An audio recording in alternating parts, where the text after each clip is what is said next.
I never thought my marriage would end with a simple accident. One moment of bad luck that shattered everything I believed in. But, looking back, maybe it wasn't bad luck. Maybe it was fate ripping away the blindfold I had worn for far too long. It happened on a cold November evening. I had come home earlier than usual, a rare break from my usual late nights at the office. I wanted to surprise my wife Eloise, maybe take her out to dinner, remind ourselves of the people we used to be before life became an endless cycle full of work, sleep, and routine conversations. I walked through the door quietly, thinking I'd catch her relaxing on the couch, maybe watching one of those true crime documentaries she loved. Instead, I heard her voice muted but clear from the kitchen. "I can't stand him anymore."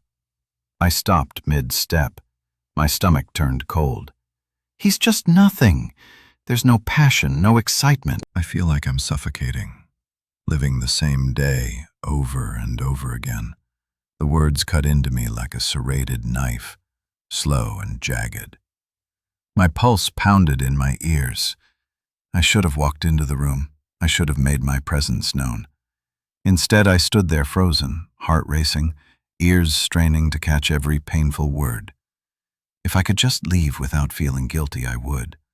But he's so predictable, you know? I doubt he'd even fight for me. Something in me snapped. I turned and walked right back out the door. No dramatic confrontation, no anger, just a hollow, numbing realization. I had been living in a marriage that was already dead. The worst part, she hadn't even noticed. I was there. I drove without direction, my hands gripping the wheel like it was the only thing keeping me tethered to reality. My mind was a hurricane of emotions, rage, sadness, disbelief. But beneath all of that, there was something else, a strange, unbearable quiet. Eloise's words kept replaying in my head like a cruel song on repeat. I can't stand him anymore. I feel like I'm suffocating. He's so predictable. I didn't even realize where I was going until I pulled into the parking lot of an old gas station on the outskirts of town. The place looked abandoned, the fluorescent lights flickering weakly against the night sky. I parked, turned off the engine, and just sat there. For the first time in years, I felt truly alone. I checked my phone out of habit, but there were no messages, no missed calls. She still hadn't noticed I was gone. Maybe that was the answer. I had been too afraid to see all along this marriage the life I had built with Eloise. It wasn't a partnership anymore. It was a habit, a routine, something she endured rather than cherished. And the worst part, I had been too blind to realize it. I thought about going back home, facing her demanding answers, but what would be the point? Would she deny it? Would she backtrack and say it was just venting, that I had misunderstood? Even if she apologized, even if she cried, the truth would still remain. I had heard her, and now I couldn't unhear it. I leaned back in the driver's seat, staring at the cracked ceiling of my car. I needed space-time, clarity, so instead of turning the key in the ignition and heading home, I did something I never thought I'd do. I disappeared. I drove to the next town over and checked into a small roadside motel, the kind with peeling wallpaper, humming vending machines, and a desk clerk who barely looked up. As I slid my credit card across the counter, I told myself, if I'd only stay for the night just to clear my head. But as I lay there on the stiff mattress, staring at the ceiling, something inside me shifted. Did I even want to go back? I woke up to the sound of the motel's ancient air conditioner rattling against the wall, pumping out air that smelled like dust and old carpet. It took me a second to remember where I was and why. Then it hit me. Eloise. The words, the quiet betrayal of a wife who had checked out of our marriage.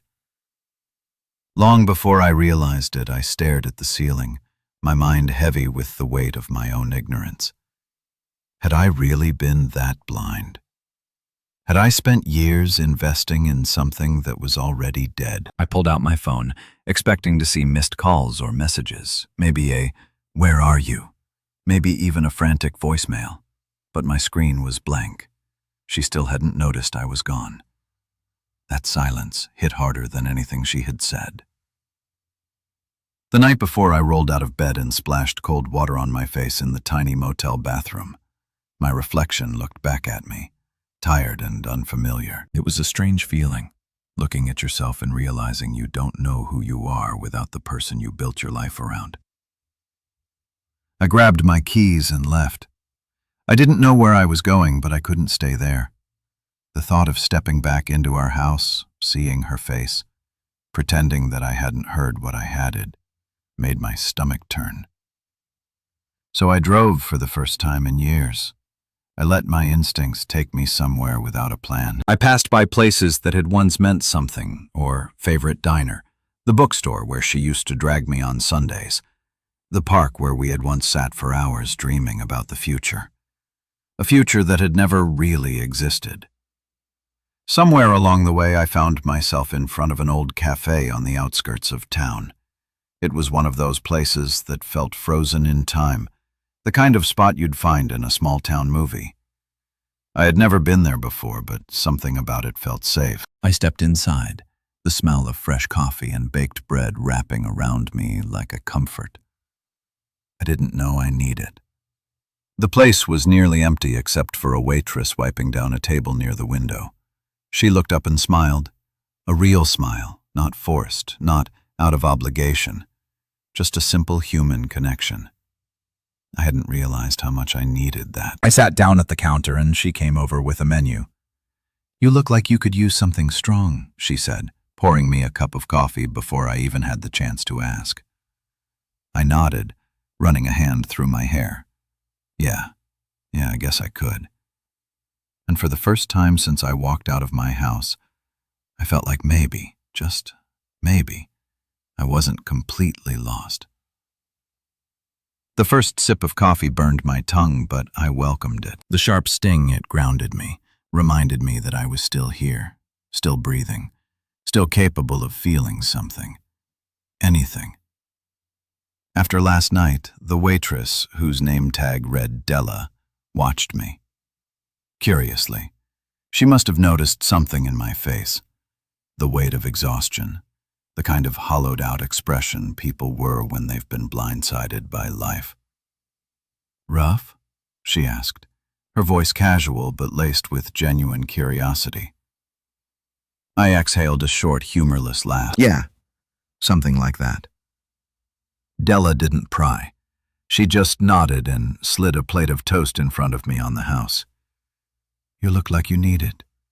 I didn't argue. I hadn't eaten since yesterday, and my stomach twisted in protest as if only now realizing it had been neglected. I forced down a few bites, but my mind was too tangled to focus on something as simple as eating. My phone sat face down on the couch. I still hadn't turned it back on. I wasn't sure why I was avoiding it. Maybe because deep down I already knew what I'd find. Nothing. No texts, no Ms. calls, no frantic messages from Eloise asking where I was, why I hadn't come home. It should have made me angry, but instead it just solidified something inside me. I had spent the past 10 years thinking I was part of a team, thinking we were building something real. But I was just a placeholder in her life, a character she had outgrown, but hadn't bothered to write out of the story yet.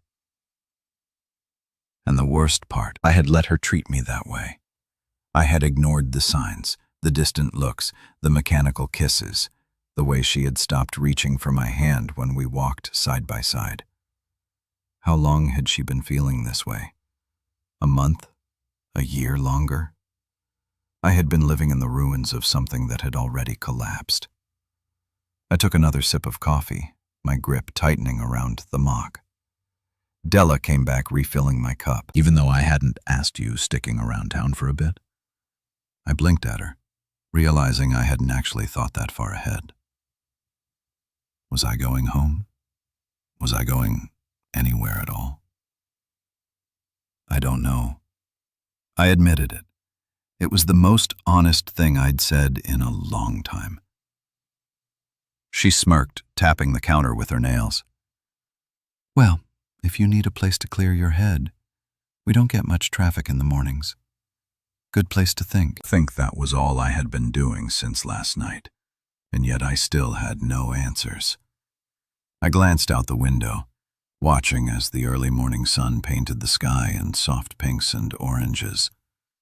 It felt like a different world, one I hadn't noticed before because I had been too wrapped up in a life that wasn't mine anymore.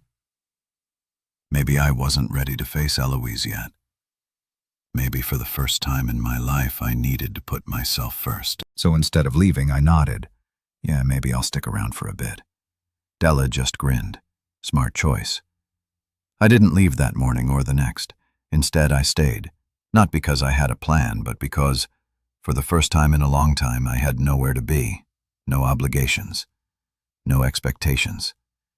Just the quiet hum of a small-town cafe, a bottomless cup of coffee, and a name that no longer felt like it belonged to anyone.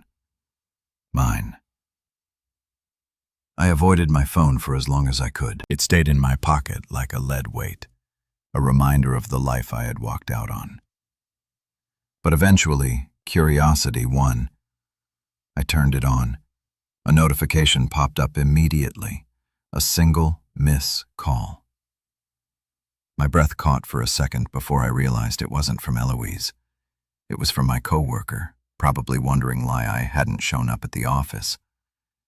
No texts, no messages, nothing from my wife.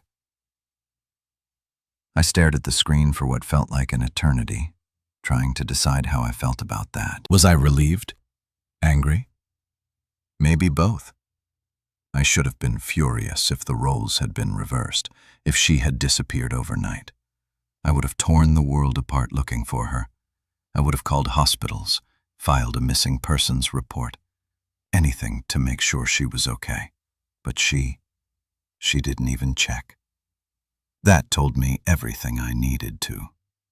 Dela slid another cup of coffee in front of me, her expression unreadable. Still, no word. I glanced up at her, surprised she had been paying attention. No. She leaned against the counter, arms crossed. You going to call her? I shook my head. No point. Della raised an eyebrow but didn't push. So, what's next? That was the million-dollar question, wasn't it? I could go back, pretend I hadn't heard what I did, pretend we were still a married couple, not two people sharing a house out of habit. Or I could leave for good. The thought made my chest tighten. I wasn't sure if it was fear or freedom that I was feeling. But before I could say anything, my phone buzzed again. A message from Eloise. My stomach clenched as I opened it. Eloise, hey, did you grab the dry cleaning? That was it? No. Where are you? No, I'm worried. Just a casual question, as if nothing had happened, as if I hadn't walked out of our house in the middle of the night and disappeared. A slow, bitter laugh escaped me. I had my answer. I put my phone down, picked up my coffee, and took a long sip. Della watched me carefully, so I exhaled a strange calm settling over me. I think I just made my decision. I didn't reply to Eloise, not because I wanted to be petty, but because I realized something in that moment. She wasn't asking where I was because she didn't care. She wasn't wondering why I hadn't come home, because she had already written me out of her life. I had been a ghost in my own marriage, long before I left that night. I stared at her text a little longer, waiting for some kind of reaction inside me. Anger, sadness, regret. But there was nothing. just a quiet understanding that I didn't belong there anymore. Della must have noticed the shift in my expression because she didn't ask any more questions. She just poured me another cup of coffee and gave me space to breathe.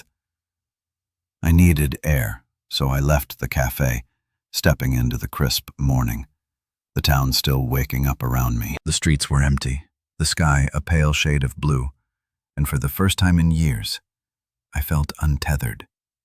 I started walking, block after block, past old brick storefronts, faded murals, and sleepy sidewalks. I wasn't heading anywhere in particular, just letting my feet take me where they wanted. And as I walked, I thought about all the years I had given to Eloise the vacation she had planned, without asking me the quiet sighs when I tried to start conversations. The way she had stopped touching me, stopped looking at me the way she used to. Had I really been this blind, or had I just not wanted to see it? I passed by a small park and sat down on a weathered wooden bench, the sun filtering through the half-bare trees. An old couple walked by, hand in hand, their steps slow but in sync. I watched them with an unfamiliar ache in my chest. I had wanted that once. A love that lasted, a life that meant something. But maybe I had been holding on to something that was never really mine. My phone buzzed in my pocket again. I pulled it out expecting another careless message from Eloise, but this time it wasn't her. It was my coworker, a guy named Val Vaughn. "Hey man, you okay? Boss said you didn't show up today. Let me know if you need anything." I stared at the message for a long time. It was such a simple thing, but it hit me harder than I expected. Someone had noticed I was gone. Someone had cared enough to ask. I should have replied, should have reassured him. But instead, I turned off my phone again and let my head fall back against the bench. I wasn't going back. Not yet. Maybe not ever. For the first time in my life, I had nothing tying me down, and I had no idea what I was supposed to do with that. I don't know how long I sat on that park bench, staring at nothing, letting the cold air numb my face while my thoughts swirled like autumn leaves caught in the wind. The weight of my decision pressed against me. But instead of panic, I felt something else, something foreign, relief. I had spent years molding myself into the man I thought Eloise needed, the dependable husband, the predictable one, the man who never argued when she changed plans, never pushed back when she withdrew. I thought that was what love was. Compromise, patience, understanding. But in reality, I had just been making myself smaller. I had erased parts of myself to fit into her version of our life. And now, I was just a man sitting on a park bench with no home to return to. A gust of wind took the branches above me, scattering golden leaves across the pavement. The sight should have been peaceful, but it only reminded me of all the small moments I had missed in my own life. How many sunsets had I ignored? Too busy working late for a wife who barely noticed I existed. How many times had I swallowed my feelings, pretending everything was fine, just to keep the peace? Had I ever really been happy? I closed my eyes and let the thought sink in. I had spent so long chasing the idea of a good marriage that I had ignored the reality of a failing one. Maybe this was my chance. Maybe this wasn't the end of something, but the beginning. My phone buzzed in my pocket again, and this time I forced myself to look. "Eloise, are you coming home soon?" That was it? "No, I'm worried." "No, where are you?" Just another casual, detached message. She didn't care why I was gone. She just wanted to know if I was coming back, so she could decide whether or not to make dinner. Something inside me snapped. I stood up so fast the bench creaked beneath me. I needed to move to get away.